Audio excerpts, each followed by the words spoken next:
मैं self realisation की book पढ़ रहा था, तो इसमें प्रभुपाद जी लिखते हैं कि निश्चय ही रेल के प्रथम श्रेणी के डिब्बे में प्रचुर सुविधाएं रहती हैं। यानी कि जो ट्रेन होती है उसका जो एसी बोगी होता है, एसी का डब्बा होता है, उसमें प्रचुर मात्रा में सुविधाएं होती हैं। यानी कि उसमें एसी रहता है, वातानुकूल टियर रहता है, और उसके बाद उसमें बहुत अच्छे ऐसे वेल फिनिशिंग रहती है, रहने की सोने की व्यवस्था होती है।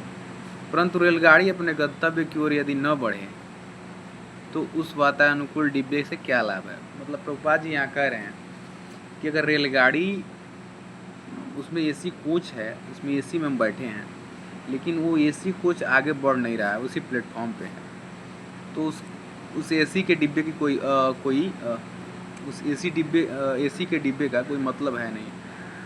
और आगे लिखते हैं कि आजकल की सभ्यता यानी कि सोसाइटी इस भौतिक शरीर को, यानी कि इस मटेरियल बॉडी को अधिकाधिक सुविधाएं प्रदान करने के लिए अत्यंत चिंतित रहता है। यानी कि हम सोचते हैं कि कितना अपनी बॉडी को अच्छा कंफर्ट दे सकें, कितना लग्जरी एसी लगा दें कि हमें गर्मी ना लगे, कितनी अच्छी गाड़ी ले लें कि जी हमें धूप ना लगे बाहर जाने में। तो यहाँ प्रभुपाद जी लिखते हैं कि आजकल की सभ्यता है, जो आजकल की सोसाइटी है, वो अपने इस मटेरियल बॉडी को इतना वो करती है, कंफर्ट देने की कोशिश करती है कि मतलब सारी सीमाएं पार कर देती हैं। आगे लिखते हैं कि किसी को भी जीवन में वास्तव गंतव्य की अर्थात भगवत धाम लौटने की जानकारी नहीं है। यानी कि हमारा जो डेस्टिनेशन है, हमारा जो इस प्लेटफॉर्म को छोड़ के आगे बढ़ना है, अगर इतना बढ़िया हमको एसी का बोगी मिल गया है, एसी का बोगी मतलब कि हम अगर रेलगाड़ी समझ लें तो रेलगाड़ी में हमारा जो शरीर है ये एसी के डिब्बे के जैसा है। और जीवन को मान लीजिए कि पशु का शरीर मिला है, जैसे मान लीजिए गाय है, बकरी है, भेड़ है, भैंस है, शेर है, चीता, ये सारे जानवर हैं, ये सब जनरल बोगी हैं, स्लीपर के कैटेगरी के बोगी है। बट इसमें से जो हमारा ये बॉडी है ये एसी के डिब्बे की तरह है। लेकिन और हमको जाना कहाँ होता है? भगवान के धाम हमको जाना होता है, पर किसी को भी जीवन के वास्तविक गंतव्य का पता नहीं, हमें कहाँ जाना है हम किसी को नहीं पता है। अर्थात भगवत धाम लौटने की जानकारी नहीं है। हमें एक सुविधाजनक डिब्बे में केवल बैठे ही रहना चाहिए, वरन यह भी देखना चाहिए कि हमारा अपने वास्तविक गंतव्य की ओर बढ़ रही है कि नहीं, कि हमारा वाहन अपने वास्तविक गंतव्य की ओर बढ़ भी रहा है कि नहीं। यानी कि हम केवल खाने पीने, सोने और रहने के चक्कर में ही न रह जाएं। हमें ये भी देखना है कि हमारा जो लक्ष्य है, हमारा जो गोल है, अल्टीमेट ह्यूमन बॉडी का गोल है, वहाँ तक हम पहुँचें। तो यदि हाँ बढ़ भी रहा है कि नहीं, वास्तव में गंतव्य की ओर बढ़ भी रहा है कि नहीं, अथवा नहीं, यदि हम जीवन की प्रारंभिक आवश्यकताओं अर्थात अपने खोए हुए आध्यात्मिक स्वरूप की पुनः प्राप्ति को भूलकर केवल अपने वास्तविक शरीर की सुख सुविधाओं देते रहें तो इससे परम लाभ न हो सकेगा। यानी कि हमारा जो मूल हमारे क्रिएट करने के लिए, हमें इस शरीर को प्राप्त करने के बाद जो मेरा मूल उद्देश्य है, जैसे हम किसी पोस्ट पोजीशन को प्राप्त कर लेते हैं, अगर हम वो पोस्ट पोजीशन को प्राप्त करके और हम क्या करें कि हम वो पोस्ट पोजीशन का वर्क ही ना करें और हम बस उसके निचले पोस्ट पे वर्क करें, उस निचले पोस्ट का कार्य करें, तो उसका कोई अर्थ नहीं रह जाता है। और इससे लिखते हैं कि इससे परम लाभ ना हो सकेगा।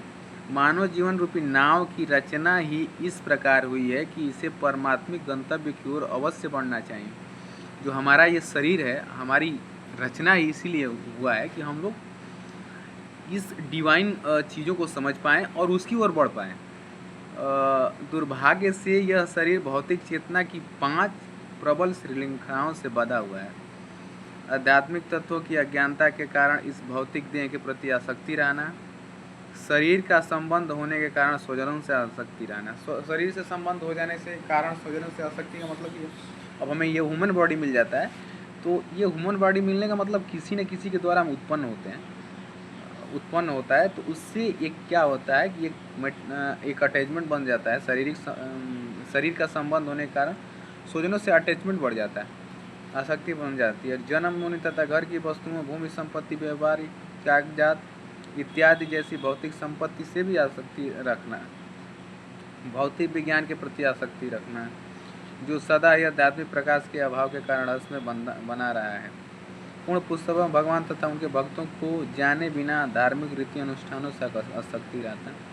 ये जाने बिना कि भगवान एवं उनके भक्तों की उपस्थिति के कारण ही ये सब पवित्र होते हैं।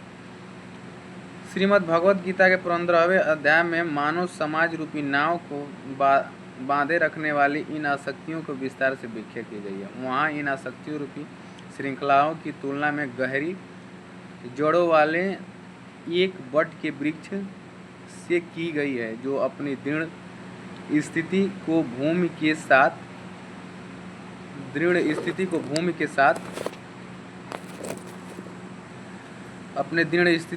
के साथ नित्य ही बढ़ता जाता है। इस बलवान वट वृक्ष के उखाड़ फेंकना अधिक कठिन है,